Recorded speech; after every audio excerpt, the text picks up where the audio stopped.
Hey everybody, listen up. I got mega huge news. Meat Eater Live is heading back out on the road. That's right. Join me and the crew. Clay Newcomb, Cal, Yanni, Spencer's going to be there. Phil the Engineer's going to be there. Meat Eater Live, headed back out. Now, when you get every ticket, okay, every ticket you buy, you get a signed copy of our new Meat Eater Outdoor Cookbook. This tour is celebrating the release of the book. Buy a ticket, get a signed copy, Meat Eater Outdoor Cookbook, wild game recipes for the grill, smoker, camp stove, and campfire, which I'll point out is a $38 value. Here's where we're going to go. April 23rd, the Mesa Art Center in Mesa, Arizona. April 24, the Balboa Theater in San Diego. April 25, the Grove in Anaheim, California. April 27, the Crest Theater in Sacramento. April 29, the Union in Salt Lake City. April 30, the Egyptian in Boise. May 1, the Wilma Theater in Missoula. May 2, the Bing Crosby Theater in Spokane, Washington. May 4, Revolution Hall in Portland, Oregon. And May 5, the last day of the tour, Pantages Theater in Tacoma, Washington. For tickets and more information, visit the events page at themeateater.com. Hope to see you at the show. I'm Eric. And I'm Michael. And this is Whitetail Bums. Let's go.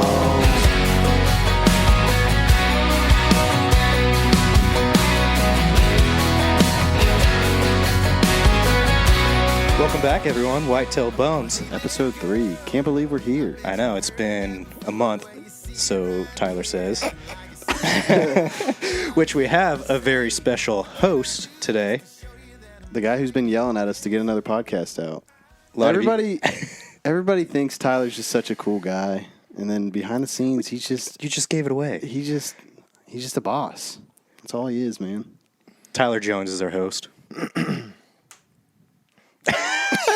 Nothing, huh? I don't know how to do these, Guy, man. he's a little afraid of the Whitetail Bums Kind of community. scared of the podcast world, man. Yeah. Hey, it's okay. Yeah. Hey, thanks for having me on the show, guys. Yeah.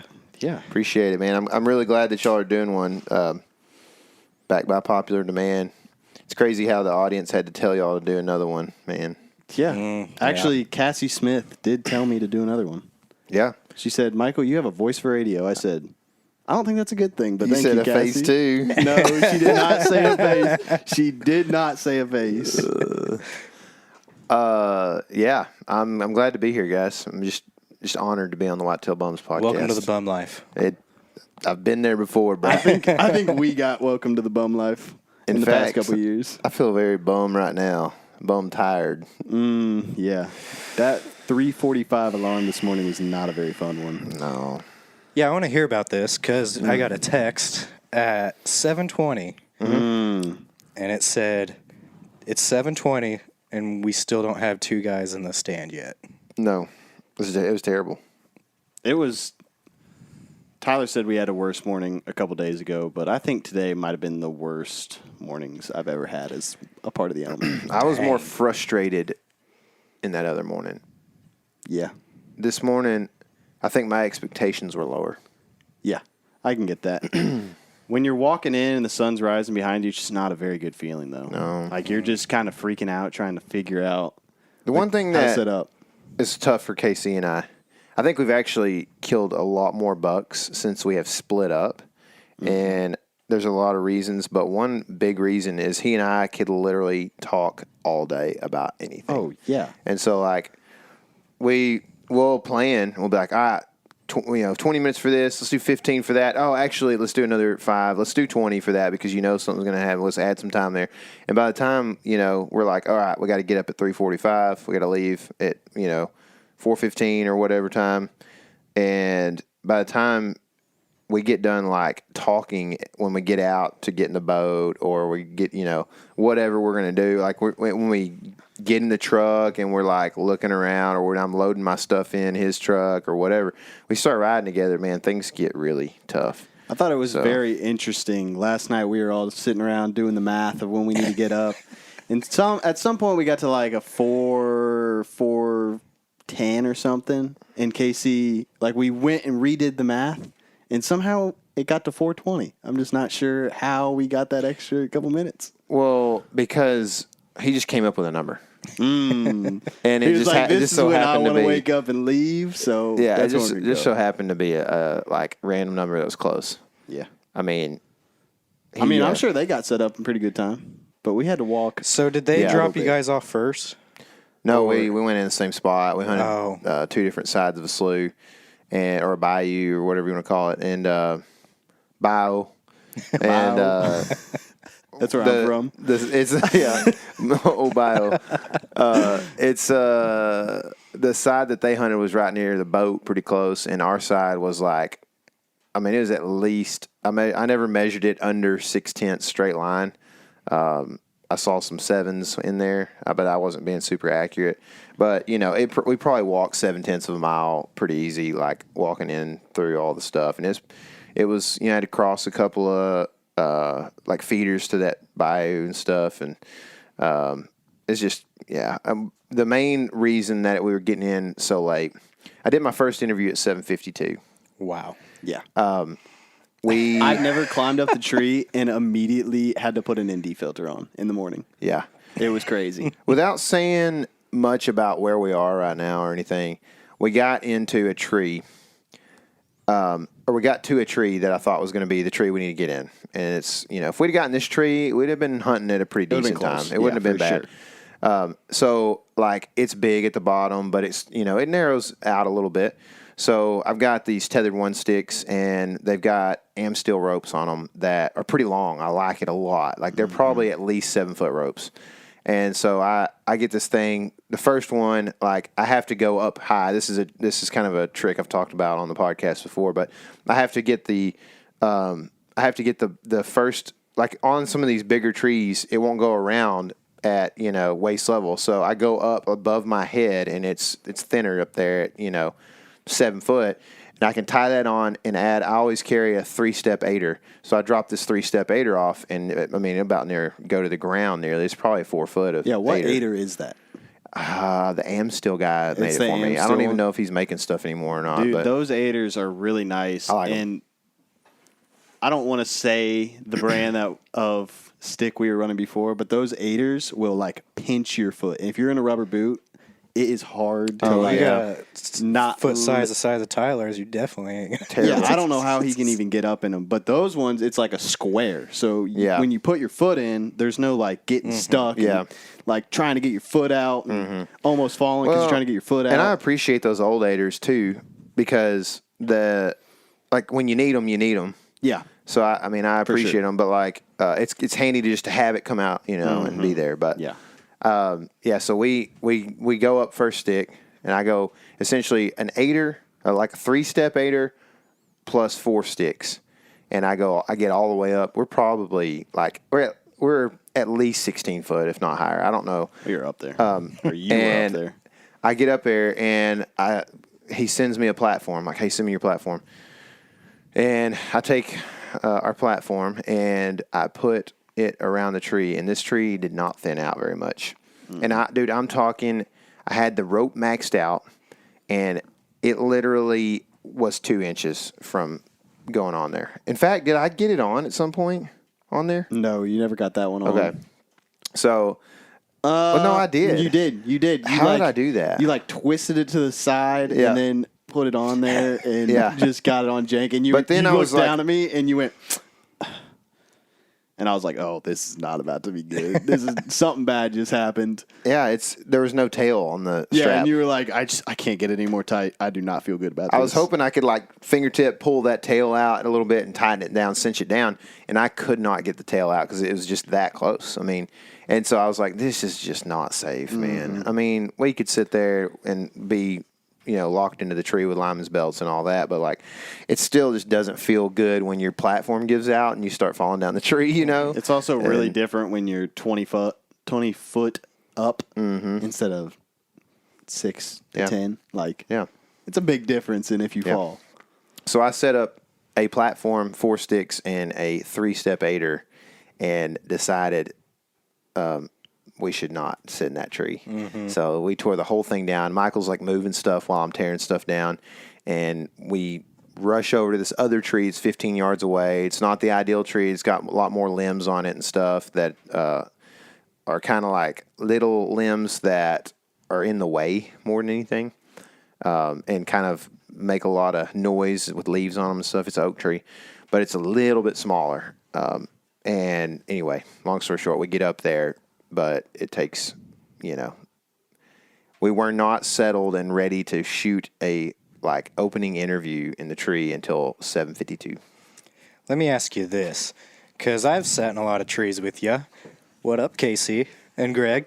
Wait, so Oh, no. WHITETAIL BUMS? Yeah. Sweet. Tyler's making us. But back to my question.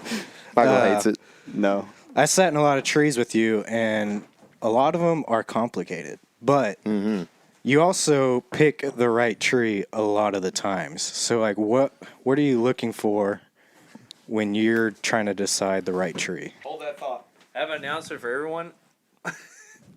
My wife thinks WHITETAIL BUMS is awesome. We already talked about it. Yeah, we did. It just depends, there's a lot of experience that goes into that probably. But I think there's also something we've talked about on the podcast before, but creativity is something that you got to look at too. And then as far as choosing the right tree, I don't know exactly what you're asking, but you may be asking just picking the right one. Well, you always take your time, choosing the right tree. Yeah. And I know a lot of guys are just I'm just going to sit in that tree because it looks good. But you take your time when you do it. I do. In my opinion, if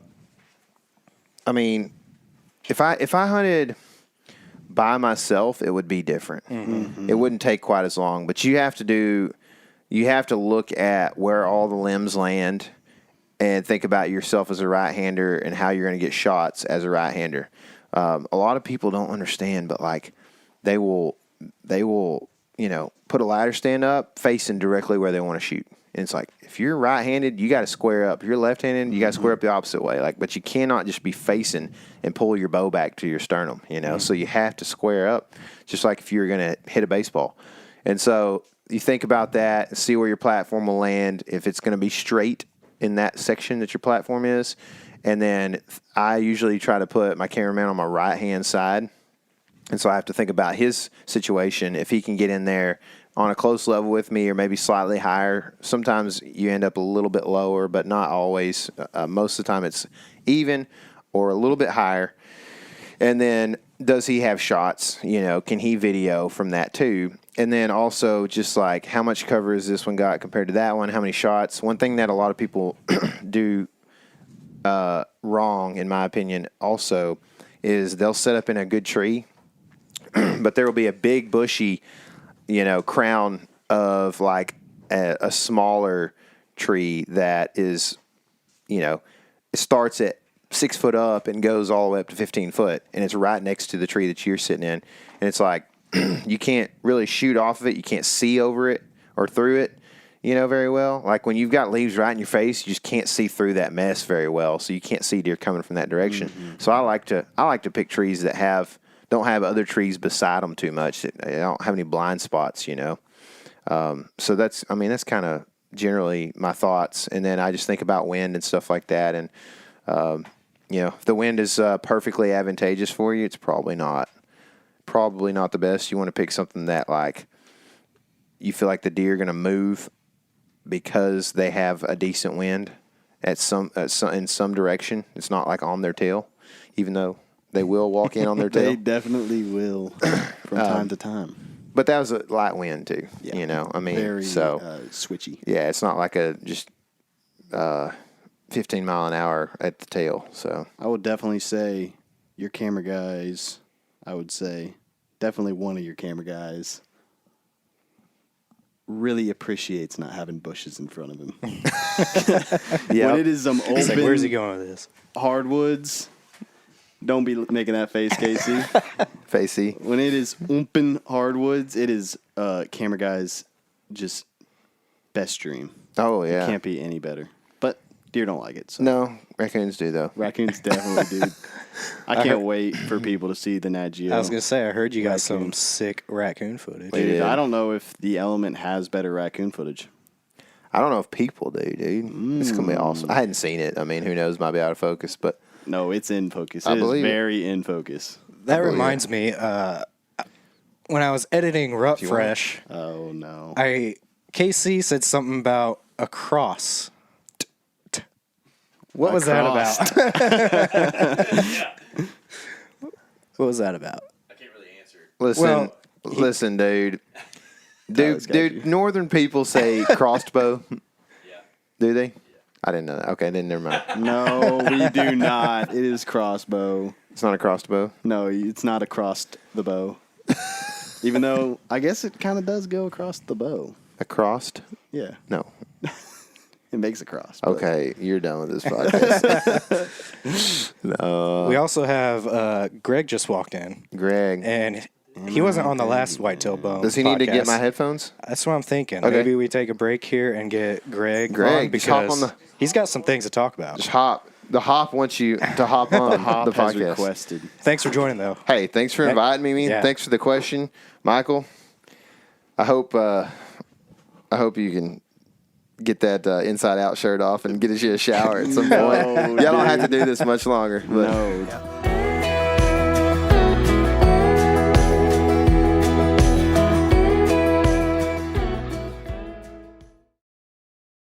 Hey everybody, listen up. I got mega huge news. Meat Eater Live is heading back out on the road. That's right. Join me and the crew. Clay Newcomb, Cal, Yanni, Spencer's going to be there. Phil the engineer's going to be there. Meat Eater Live headed back out. Now, when you get every ticket, okay? Every ticket you buy, you get a signed copy of our new Meat Eater Outdoor Cookbook. This tour is celebrating the release of the book. Buy a ticket, get a signed copy, Meat Eater Outdoor Cookbook, wild game recipes for the grill, smoker, camp stove, and campfire, which I'll point out is a $38 value. Here's where we're going to go. April 23rd, the Mesa Art Center in Mesa, Arizona. April 24, the Balboa Theater in San Diego. April 25, the Grove in Anaheim, California. April 27, the Crest Theater in Sacramento. April 29, the Union in Salt Lake City. April 30, the Egyptian in Boise.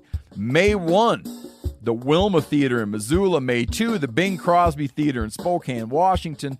May 4, Revolution Hall in Portland, Oregon. And May 5, the last day of the tour, Pantages Theater in Tacoma, Washington. For tickets and more information, visit the events page at themeateater.com. Hope to see you at the show.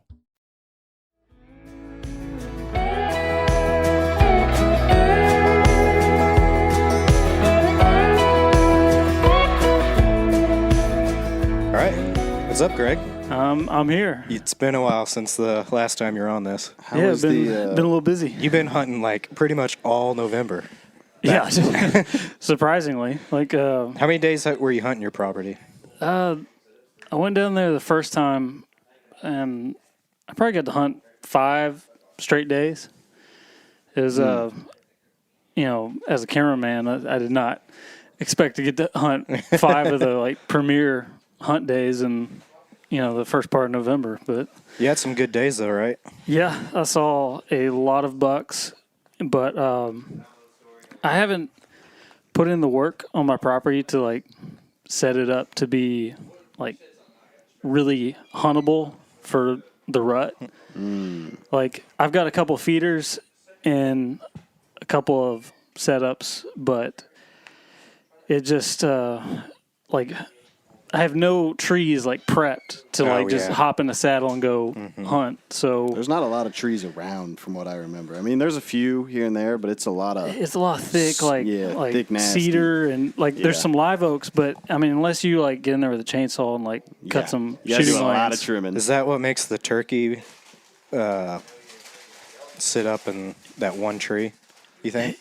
Yeah, Yeah, I can't think of the word roost. yeah, the roost tree.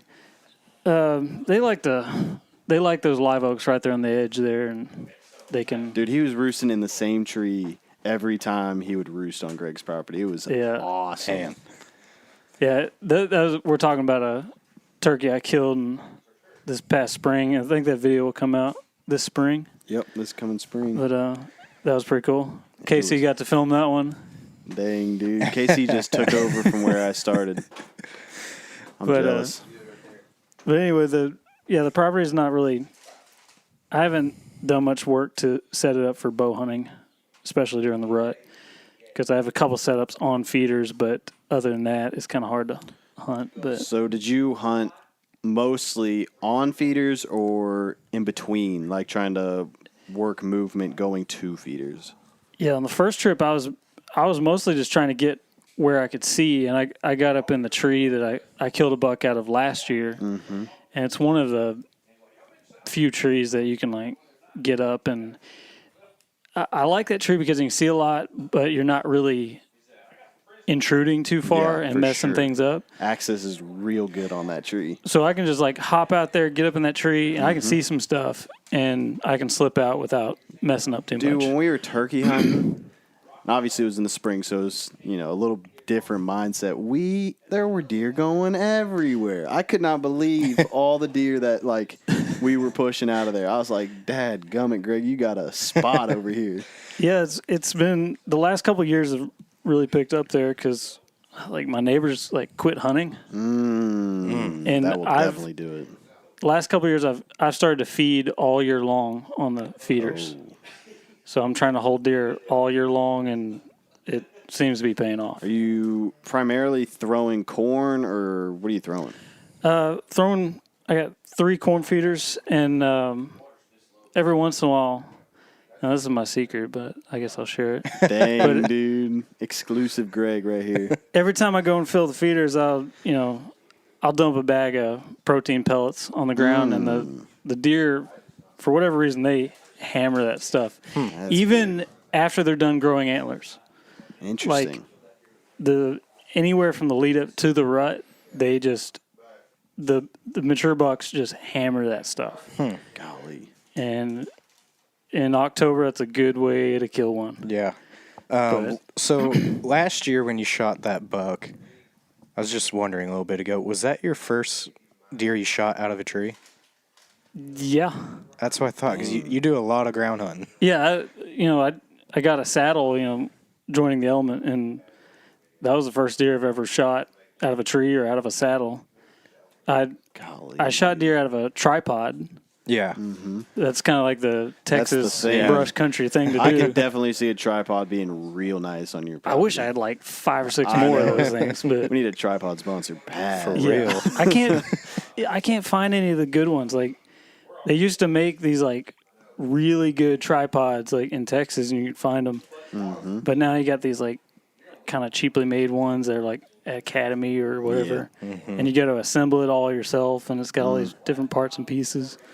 So how many shooter bucks did you see that first week of November? First week, I saw probably 4 to 5 that I would shoot on that trip. I was kind of trophy hunting a little bit because I knew I'd get a chance to go back around Thanksgiving, and I thought that would be my best chance to shoot like a giant. Dude, I lose track of how many shooter bucks you have on that property. They're there all day. It was like the Greg. Today was wild on the trail cameras. Was There was a buck locked down with a doe for like 4 hours. Golly. Dang. The Moultrie app was literally just the Greg home property app for like a solid 5 weeks there. Yep. We had to make those smart folders Yeah, because seriously. we had to like sort them out. you so gotta- you could see 'em. You got to keep those photos out of there. But you went back on Thanksgiving, and what happened there? Yeah, on my property, I try to shoot a buck before Thanksgiving because it kind of gets a little tough. Like I feel like our rut peaks around November 7th and 8th, and you'll see some like hit and miss activity throughout the rest of the season. But for whatever reason, historically, I've killed bucks on or like the day after Thanksgiving, like a lot. Now, it might just because I'm up there during that time, but man, I've killed like 4 or 5 mature bucks on those 2 days. I feel like it might be, and this is just me completely spitballing, but the rut kind of winding down. I feel like they're just coming right back to those feeders and just really Yeah, not concentrating per se, but sort of. yeah. and that definitely plays into it. And I was reading this study while I was there, and Golly, studious. and there's a Texas Hill Country like study of like rut dates, and the far like one part of the Hill Country like peaks around 7th and 8th, and we go a little further out, and it's around Thanksgiving. And then you go a little further out, it's like early December. Well, I'm kind of right in between some 7th and 8th and some November 24th. So I think I have a little overlap of Texas rut is activity. a weird place. So I think it's like 70-30 on my property. Like 70%, of the rut happens on November 7th and 8th, and 30% is on Thanksgiving. Because I always see some pretty good activity around Thanksgiving for whatever reason. I've never been so confused about like when the rut is until I moved to Texas. Yeah, it It's gets like complicated. in some places it's normal dates. Sometimes it's around Thanksgiving. Sometimes it's in December. It's like, what is going on? Yeah, it gets complicated, like in the South. But like, I guess that's what happens when your state's the size of countries. So you could literally in Texas hunt the rut from September to January. it's insane. It seems like if a good cold front just comes through, they just do the rut thing. It seems like. Yeah, if you're close to the rut and you get a cold front, like it goes crazy. Snaps it. Yeah. And that's what I saw on the first trip. The first trip was insane. Like there's like one day I saw like a buck every hour of the day. Mm-hmm. What what would a cold front be in the hill country? Like temperature wise? I mean, any kind of like Just 15, 20 degree temperature drop, even if it's from like 80 to like 60. Like I can remember days in October, some years where like it'll drop from like being low 90s to like 70 all of a sudden. 75 is like the high, and that'll get the bucks like up cruising. spooky. So Michael, let me ask you this. Oh no. Since you're from the Midwest, sometimes I get thoughts when it is just really cold. Yeah. Sometimes I wonder, is it too cold for deer to move? Oh. Do you ever have that feeling? No. Because Never. Tyler does. Tyler's yelling about it because he don't like the cold. But There's sometimes it's too like cold for Tyler to move. it seems like, man, it is freezing. They should be moving, and then just nothing. how cold are we talking here? I'm I talking think there like is- teens and like single digits. I think yes, they are going to stick on food, but they're still going to be moving earlier in the day. Probably. But they're going to be closer to the food. Tyler says no. You don't think so? I've seen some days. It depends. It's like relative to the place that you're at, right? Yeah. Ohio might be different. Yeah. Probably I've not. seen some days like around 0 in Kansas where Just It's nothing. just too cold. unreal, like amount of no movement. Oh, I don't like to hear that. Yeah, if you get something crazy in Texas, I think it could shut down some stuff. But I don't know. I've seen some trail camera pictures from the public stuff around home.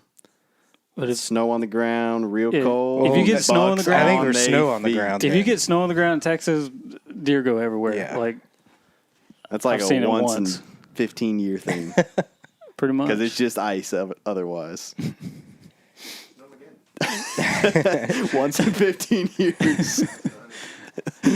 So, was it after Thanksgiving when? Yeah, well, I went down probably like the 21st, and I hunted a couple days, and it was pretty slow. And I was getting kind of down. I was starting to feel like, man, You weren't going to get one. I wasn't going to get one. I had this 9-point on camera that was like, he had his like eye swollen shut, and I saw him on the hoof one time, and he was limping like really bad. And I was like, I probably have a good chance of shooting this guy. He's blind and limping around. But one morning it was like, what was this? I guess it was Friday, Black Friday morning. And I went out, and right about 8 o'clock, have a doe come walking down the road and head straight to the feeder.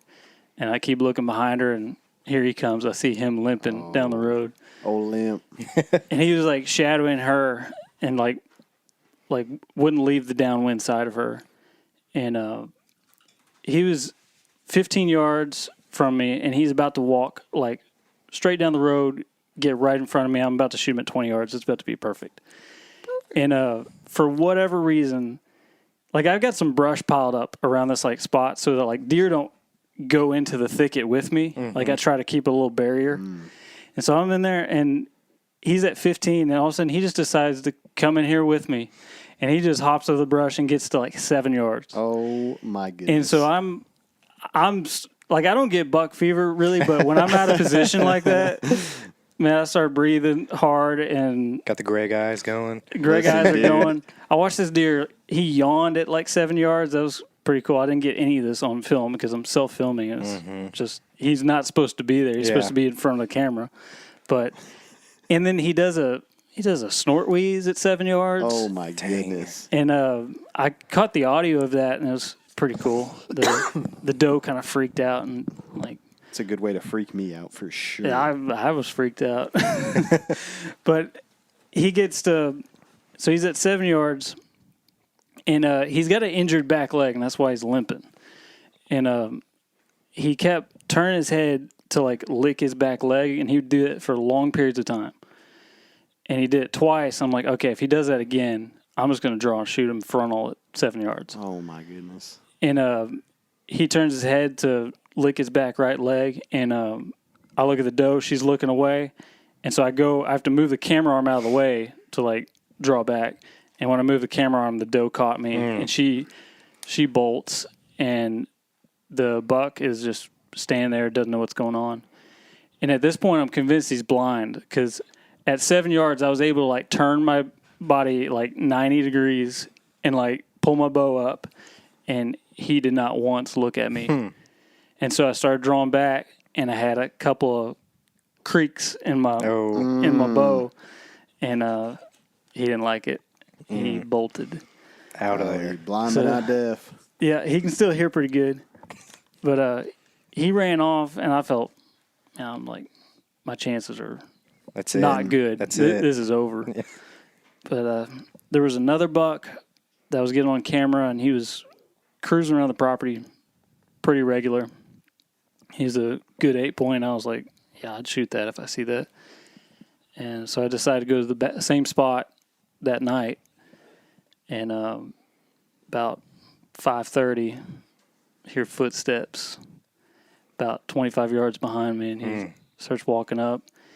And he starts eating oats. I planted oats in this just a small little plot. Like I was going to get some rain. I planted it the last time I was down there in hopes that maybe Thanksgiving.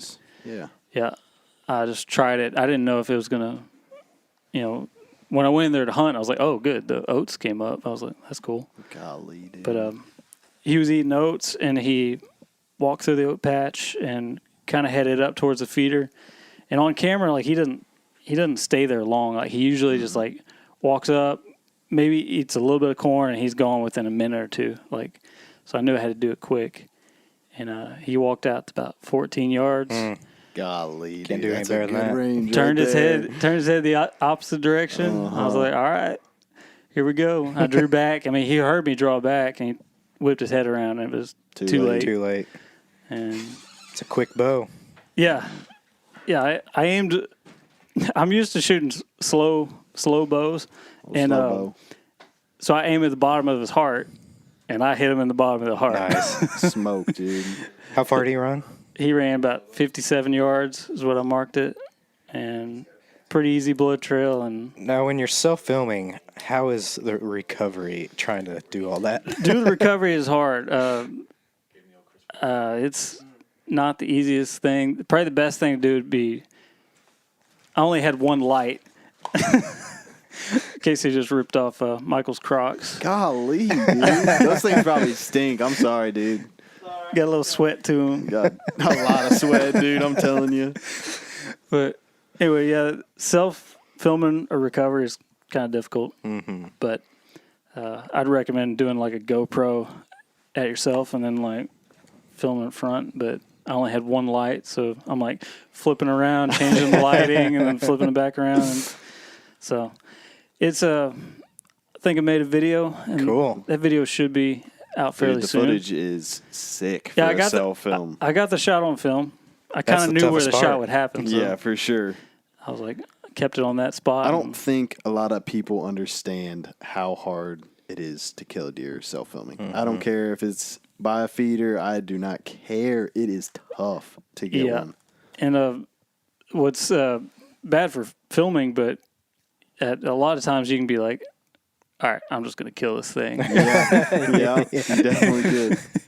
And that's how you not get it on film. Yeah, definitely. But luckily I was able to get this one on film. Did you fully capture the Greg eyes on GoPro or something?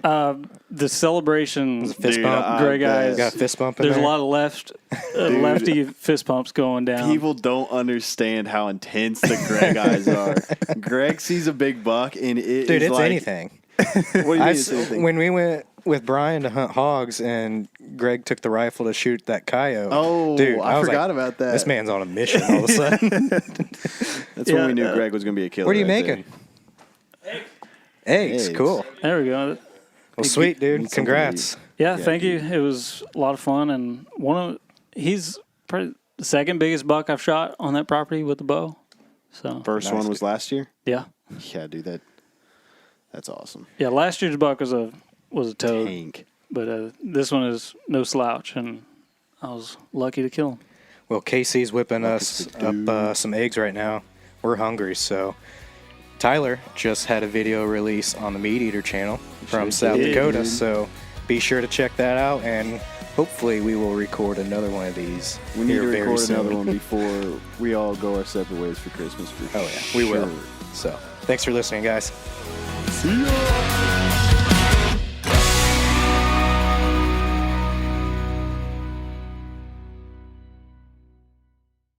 Hey everybody, listen up. I got mega huge news. Meat Eater Live is heading back out on the road. That's right. Join me and the crew. Clay Newcomb, Cal, Yanni, Spencer's going to be there. Phil the engineer's going to be there. Meat Eater Live headed back out. Now, when you get every ticket, okay? Every ticket you buy, you get a signed copy of our new Meat Eater Outdoor Cookbook. This tour is celebrating the release of the book. Buy a ticket, get a signed copy, Meat Eater Outdoor Cookbook, wild game recipes for the grill, smoker, camp stove, and campfire, which I'll point out is a $38 value. Here's where we're going to go. April 23rd, the Mesa Art Center in Mesa, Arizona. April 24, the Balboa Theater in San Diego. April 25, the Grove in Anaheim, California. April 27, the Crest Theater in Sacramento. April 29, the Union in Salt Lake City. April 30, the Egyptian in Boise. May 1, the Wilma Theater in Missoula. May 2, the Bing Crosby Theater in Spokane, Washington. May 4, Revolution Hall in Portland, Oregon. And May 5, the last day of the tour, Pantages Theater in Tacoma, Washington. For tickets and more information, visit the events page at themeateater.com. Hope to see you at the show.